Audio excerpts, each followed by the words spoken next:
नमस्कार, 20 मिनट 20 खबर में आपका स्वागत है। इस बुलेटिन में हम आपको प्रदेश से लेकर देश के अलग अलग हिस्सों की खबर दिखाएंगे। साथ ही आपको ये भी बताएंगे कि दुनिया भर में क्या कुछ चल रहा है। तो चलिए शुरू करते हैं 20 मिनट में 20 खबरों का सिलसिला। सबसे पहले खबर अपने प्रदेश राजस्थान की।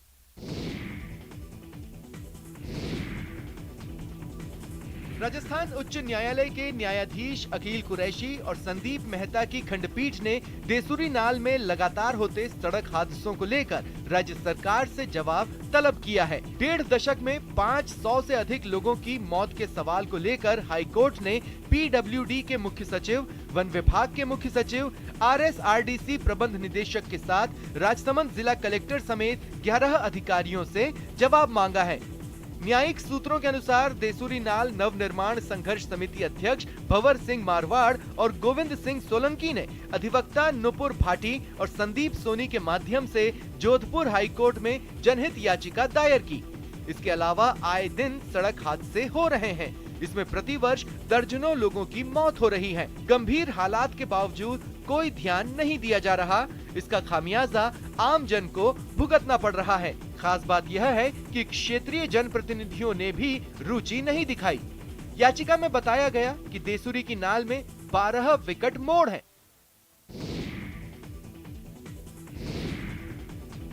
चिड़ावा बीजेपी के पूर्व मंडल अध्यक्ष और पार्षद अनूप भगेरिया को धमकी देने वाले मुख्य अभियुक्त गैंगस्टर नीरज काकड़ोली को चूरू की चिड़ावा पुलिस ने हरियाणा से प्रोडक्शन वारंट पर लेकर गिरफ्तार किया।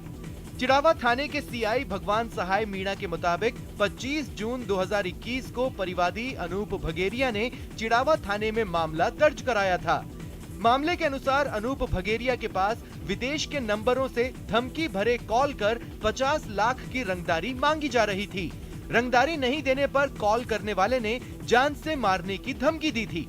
अमित भगेरिया ने चिड़ावा थाने में नामजद मामला दर्ज कराया था, जिसके बाद पुलिस ने एक टीम का गठन किया। टीम ने विदेश से आने वाले कॉल का पता लगाने के लिए साइबर टीम की मदद ली। शहर के एक पार्षद अनूप भगेरिया जी को थर्ड मिली थी। उस थर्ड के सिलसिले में पहले एक मुलजिम अरेस्ट हुआ है और उसी कड़ी में कल हमने प्रोडक्शन वारंट पे भिवानी जेल से एक और मुलजिम को अरेस्ट किया है। अजमेर जिले के किशनगढ़ में 2 ट्रेलर की भिड़ंत में लगी आग से ट्रक ड्राइवर और उसका साथी जिंदा जल गए। भिड़ंत उस वक्त हुई जब रॉन्ग साइड से तेज गति में आ रहा ट्रेलर हाईवे पर चल रहे ट्रेलर से भिड़ गया। हादसे के बाद रॉन्ग साइड वाली ट्रेलर में आग लग गई, जिससे कैबिन में ड्राइवर और खलासी फंस गए और जिंदा जल गए। वहीं दूसरे ट्रेलर के ड्राइवर को गंभीर चोट आई है, जिसका राजकीय YN अस्पताल में इलाज जारी है। जानकारी के मुताबिक फायर स्टेशन के सामने हुए इस हादसे के पीछे एक बार फिर लापरवाही नजर आई। शॉर्टकट के कारण रॉन्ग साइड में ड्राइव कर रहे ट्रेलर की भिड़ंत दूसरे ट्रेलर से हो गई। हादसे के बाद ट्रेलर ने आग पकड़ ली, जिससे मौके पर ही हाहाकार मच गया। सूचना पर गांधीनगर थाना पुलिस मौके पर पहुंची और दमकल को बुलाया गया। कड़ी मशक्कत के बाद आग को बुझा लिया गया है और क्रेन की मदद से दुर्घटनाग्रस्त वाहनों को हटवाकर यातायात बहाल करवाया गया है। फिलहाल गांधीनगर थाना पुलिस पूरे मामले की जांच में जुट गई है। आमने सामने दोनों की भिड़ंत हुई है और जो खाली ट्रेलर है उसमें उसी टाइम आग लगी है। आग लगते 2 आदमी अंदर जो थे वो जिंदा जल गए।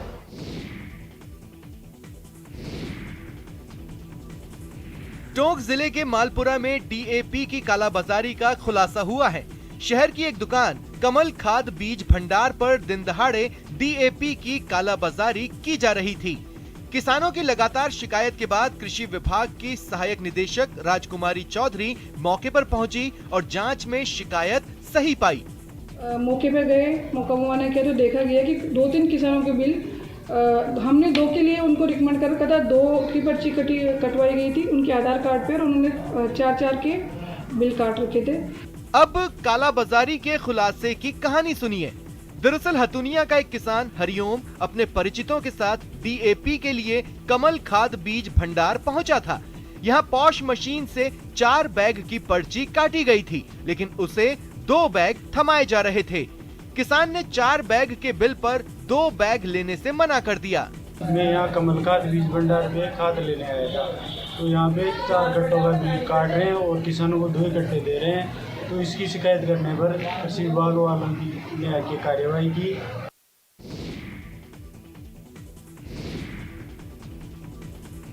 पेट्रोल और डीजल के दामों में लगी आग कम होने का नाम नहीं ले रही।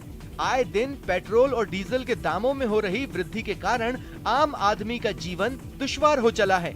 श्रीगंगानगर जिले में प्रदेश के साथ साथ देश के अन्य हिस्सों की तुलना में सबसे अधिक दामों पर पेट्रोल और डीजल बिक रहा है, जिससे स्थानीय लोगों का आक्रोश उस समय और अधिक हो जाता है जब श्रीगंगानगर से सिर्फ 7 किलोमीटर दूर पंजाब सीमा में पेट्रोल और डीजल करीब 10 रुपए प्रति लीटर सस्ता मिलता है। पंजाब में सस्ता तेल मिलने के कारण जिले के पेट्रोल पंप संचालकों का कारोबार भी ठप होने की कगार पर आ गया है। तेल कंपनियों ने आज एक बार फिर पेट्रोल और डीजल के दामों में बढ़ोतरी करते हुए उपभोक्ताओं को निराश किया है। बात करें मरुधरा के सरहदी जिले श्री गंगानगर की, तो आज पेट्रोल के भावों में 37 पैसे प्रति लीटर तो डीजल के दामों में 52 पैसे प्रति लीटर की बढ़ोतरी की गई है।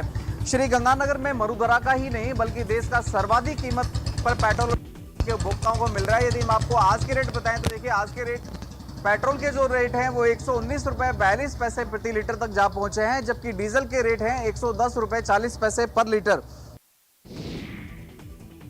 और अब देख लेते हैं कुछ अन्य राज्यों की खबरें। महीनों की मेहनत पर पानी फिरने की आशंका के बाद अन्नदाताओं में आक्रोश है और यह आक्रोश अब सड़कों पर दिखने लगा है। दरअसल खरीफ की फसल अब तैयार हो चली है, लेकिन लहलहाती फसलों पर खाद की कमी भारी पड़ने लगी है।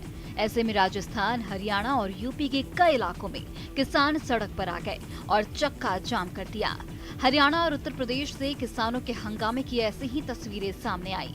हरियाणा के नांगल चौधरी इलाके में तो प्रदर्शन कर रही भीड़ बेकाबू हो गई और उन्होंने वहां पहुंची पुलिस की गाड़ी को ही निशाना बना दिया।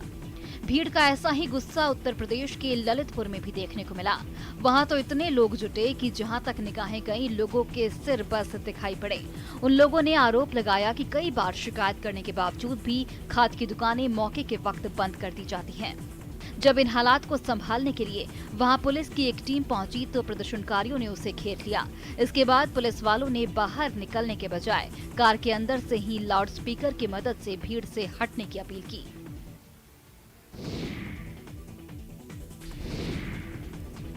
एमपी की ग्वालियर पुलिस ने तलाकशुदा महिला के अंधे कत्ल की गुत्थी को 36 घंटे में सुलझाने का दावा करते हुए 4 आरोपियों को गिरफ्तार कर लिया है। पुलिस के मुताबिक निसंतान दंपति ने संतान और भाग्योदय के लिए शरद पूर्णिमा की रात लक्ष्मी उर्फ आरती मिश्रा की हत्या कर बलि दी गई थी।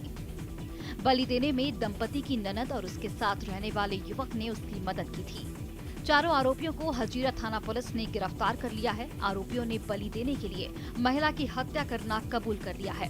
पुलिस के मुताबिक दंपति की शादी को 18 साल हो गए थे, लेकिन वे निसंतान थे। इसके साथ ही उन्हें कोरोना संक्रमण काल में आर्थिक परेशानी भी थी। निसंतान महिला की ननद ने अपने दोस्त की मदद से सखी बाबा से मिलवाया था। सखी बाबा ने संतान और भाग्योदय के लिए शरद पूर्णिमा की रात को एक महिला की बलि देने के लिए कहा था, जिसके बाद ये लोग आरती मिश्रा की हत्या कर उसके शव को बाबा के पास बाइक से ले जा रहे थे। रास्ते में महिला का शव गाड़ी से स्लिप हो गया, जिसके बाद ये लोग शव को सड़क पर छोड़कर भाग गए थे।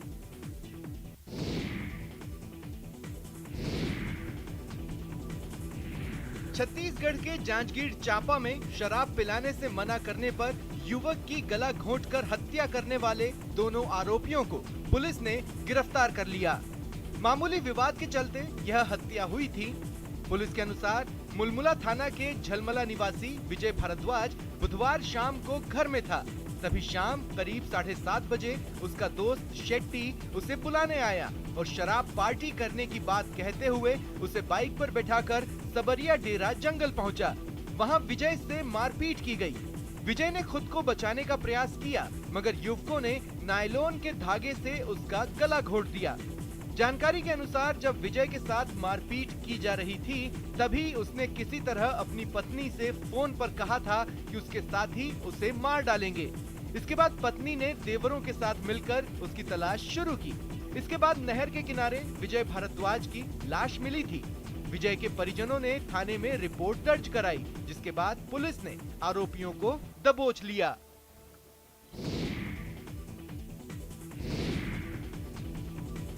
बिहार की राजधानी पटना से हैरान करने वाली तस्वीर सामने आई। वहां हाईकोर्ट मोड़ के पास बीच सड़क पर जोरदार हंगामा हुआ। सड़क पर चल रही दो लड़कियों ने आरोप लगाया कि एक लड़के ने उल्टी तरफ से आकर उन्हें मोटरसाइकिल से टक्कर मारी। इसके बाद जब उन दोनों ने शिकायत की तो वो उनसे गाली गलौज करने लगा और फिर देखते ही देखते सड़क अखाड़े में तब्दील हो गई। वहां लोगों का हुजूम जुट गया और दोनों पक्षों के बीच मारपीट की नौबत आ गई। हंगामे के बीच ही एक लड़की का भाई वहां आ गया, जिसके बाद बहस और गर्म हो गई। इसी दौरान दूसरी लड़की ने अपने हेलमेट से लड़के के सिर पर एक जोरदार वार किया। फिर तो मानो वहां महाभारत मच गई। दूसरी लड़की ने भी इसके बाद फौरन थप्पड़ों की बरसात शुरू कर दी। इसके जवाब में लड़के ने भी हाथ चलाया और फिर बवाल बढ़ गया। बीच सड़क पर होती इस मारपीट को रोकने के लिए कई लोग आगे आए, लेकिन लड़कियों ने उसे छोड़ने से साफ इनकार कर दिया। काफी देर तक चले इस बवाल के बाद पुलिस भी वहां पहुंच गई। हालांकि दोनों पक्षों के बीच मारपीट पुलिस के सामने भी जारी रही और इसके बाद सबको थाने ले जाया गया। नैनीताल जिले पर पड़ी कुदरत की मार का असर टूरिज्म इंडस्ट्री पर साफ दिखने लगा है। नैनीताल की माल रोड से लेकर हर पर्यटन स्थलों पर ऐसी ही खामोशी पसरी है कि पूछिए मत। दुकानों और होटलों से पर्यटक गायब हो चुके हैं। आपदा आने से पहले नैनीताल में सीजन अपने टॉप में कहूँगा मैं कि बहुत अच्छा चल रहा था। 80% ऑक्यूपेंसी थी हर होटल में। दरअसल दशहरे के दौरान पहाड़ों में पर्यटन स्थल पैक थे। खोज कर भी होटलों में बुकिंग नहीं हो पा रही थी। 17 अक्टूबर के बाद आई आपदा ने उम्मीदों पर पानी फेर दिया। वैसे जिला प्रशासन जल्द ही व्यवस्थाओं को दुरुस्त करने का दावा कर रहा है। ऐसी आपदा पिछले 100 सालों में पहली बार आई है और जल्दी जल्दी हम लोग प्रयास करेंगे कि जितनी भी सड़कें हैं, रोड्स हैं हमारी, हम उनको रिस्टोर कर लें और आने वाले समय में अक्टूबर के बाद जो का समय है और टूरिज्म के लिए भी कोई मुफीद है हमारे लिए। टूरिज्म पर ही उत्तराखंड की इकोनॉमी टिकी है। इससे न सिर्फ लाखों लोगों की रोजी रोटी चलती है, बल्कि सरकार को भारी राजस्व मिलता है। इसलिए पर्यटन का पटरी पर आना बेहद जरूरी है। देश के पूर्वी हिस्से में लगने वाली चीन की सीमा पर भारतीय फौज ने अपनी तैयारियां बढ़ा दी हैं। LAC पर चीन की हर चाल का मुंहतोड़ जवाब देने के लिए भारत ने अपने सबसे बेहतरीन रॉकेट लॉन्चर तैनात किए हैं, जिनमें से एक पूरी तरह देश में बना पिनाका रॉकेट लॉन्चर सिस्टम है और दूसरा है रूस में बना स्मर्च मल्टीपल रॉकेट लॉन्चर। दोनों ही ऐसे रॉकेट लॉन्चर हैं जो एक बार दुश्मन पर निशाना साध लें तो लक्ष्य का नेस्तनाबूद होना तय है। इस वक्त ये बहुत ही ज्यादा खतरनाक और घातक हथियार हैं। एक बार यहाँ से फायरिंग होनी शुरू हुई तो दुश्मन के इलाके में सब कुछ तहस नहस कर देते हैं। रॉकेट लॉन्चिंग सिस्टम की ड्रिल भारतीय फौज रोज करती है। ऐसी ही एक ड्रिल में एक जीप तेजी से लक्ष्य की तरफ दौड़ती दिखी। जीप से उतरे कुछ जवानों ने लाल झंडा जमीन पर गाड़ दिया। ये लाल झंडा रॉकेट लॉन्चिंग सिस्टम वाली गाड़ी चला रहे जवान के लिए एक निशानी है। मतलब ये लाल झंडा वो लोकेशन है जहां से दुश्मन पर रॉकेट दागे जाएंगे। रॉकेट लॉन्चिंग सिस्टम के अलावा असम और अरुणाचल से लगने वाली चीन की सीमा पर भारत ने अपने कई आधुनिक हथियार और साजो सामान पहुंचाया है, ताकि अगर हालात बिगड़े तो चीन को मुंह तोड़ जवाब दिया जा सके।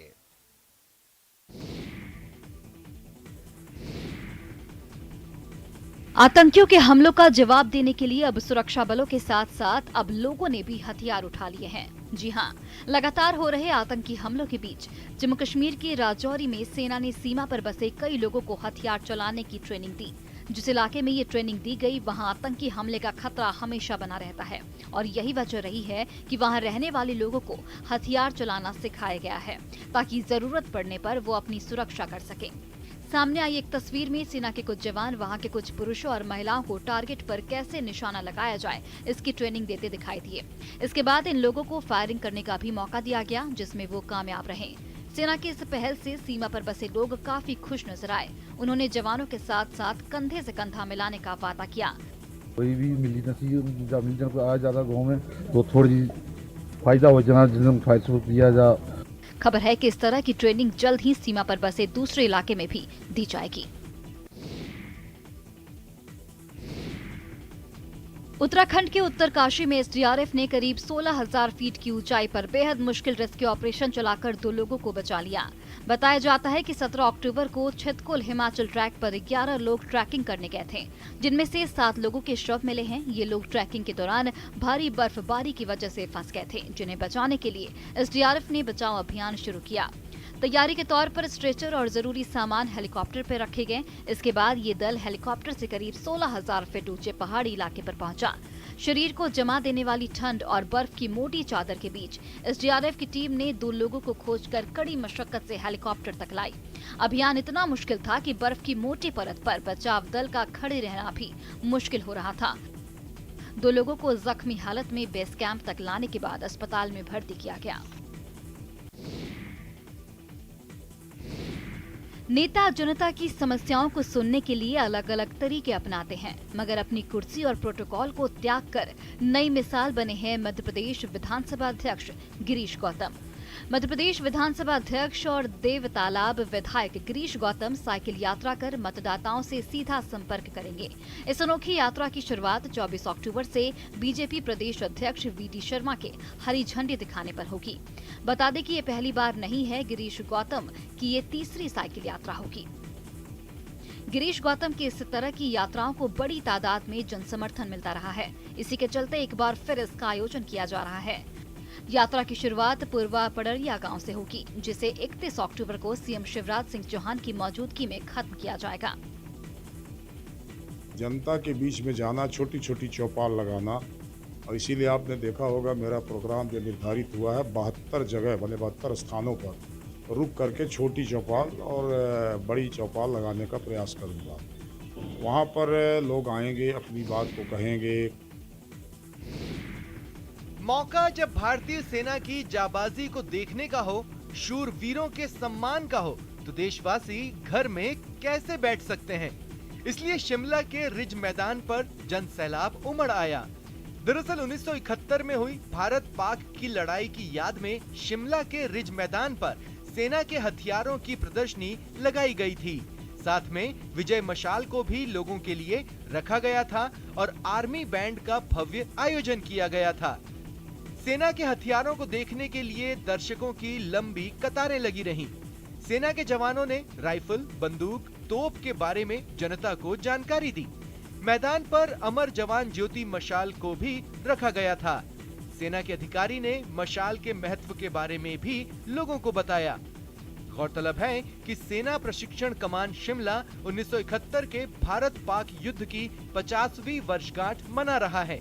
1971 का भारत पाक युद्ध 13 दिन चला था और उस युद्ध में जिला शिमला के 4 जवान शहीद हुए थे, जिसमें वीर चक्र पदक विजेता कैप्टन जितेंद्र सूद, रोहड़ के रहने वाले सिपाही शांति प्रकाश, रामपुर के सिपाही कुंदल लाल, नैरवा से सिपाही टेकचंद शहीद हुए थे। शहीदों के परिजनों को 50वीं वर्षगांठ पर सम्मानित किया गया। प्रियंका गांधी वाड्रा के लड़की हूं, लड़ सकती हूं के बयान के बाद अब हरदोई की बीजेपी विधायक रजनी तिवारी का महिला सशक्तिकरण को लेकर एक वीडियो तेजी से वायरल हो रहा है। दरअसल बीजेपी विधायक रामलीला कार्यक्रम में पहुंची थीं, जहां उन्होंने महिला सशक्तिकरण को लेकर महिलाओं के समक्ष अपनी बात रखी। रजनी तिवारी ने कहा कि जय गणेश, जय गणेश, जय गणेश देवा, बांझिन को पुत्र देत निर्धन को माया की जगह हम क्यों नहीं कहते कि बांझिन की कोख भरे निर्धन को माया। पुत्र और पुत्री होने में इतना भेदभाव क्यों करते हैं हम। हरदोई जिले के शाहाबाद विधानसभा की बीजेपी विधायक रजनी तिवारी उधरनपुर गांव में हो रही रामलीला के मंच पर पहुंची थीं। यहां उन्होंने कहा कि लड़का हो या लड़की हमारा ही अंश होता है, इनमें भेदभाव कैसा।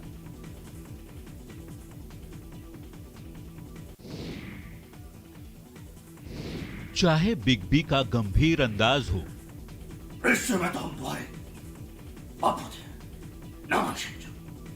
या फिर शॉटगन यानी शत्रुघ्न सिन्हा का धुआंधार शॉट। साले चने को आग कहता है, भुजी को राख कहता है, जैसे हाथ ऐसे घुमा घुमा के बोले उसे सोनाक्षी का बाप कहते खामोश। लालू का होलियाना अंदाज भी कम नहीं गुदगुदाता।